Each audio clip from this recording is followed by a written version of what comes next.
ওই বিমান দুর্ঘটনা আবারও প্রমাণ করে দিল ছেলেদের বন্ধুত্ব মিথ্যা হতে পারে না। একটা বন্ধু বাইসে গেছিল, আর একটা বন্ধু ক্লাসরুমে আইটা গেছিল। তো বন্ধুটা তার বন্ধুকে উদ্ধার করার জন্য যখনই সুইটা যাইতে লাগাইছে, তখন আইন শৃঙ্খলা বাহিনী তাকে নিষেধ দেয়। ওই কিন্তু নিষেধ মানে নাই, ক্লাসরুমে পৌঁছেই যায়।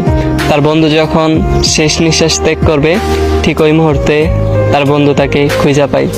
তার বন্ধু তখন হাসি মুখে বলছিল, আমি জানতাম বন্ধু তুই আসবি।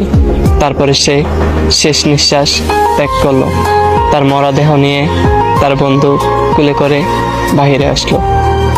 প্রমাণ করে দিল ছেলেদের বন্ধুত্ব সত্যি খুব কঠিন।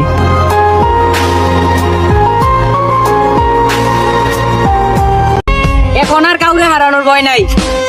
যাকে হারানোর ভয় ছিল সে হারিয়ে গেছে।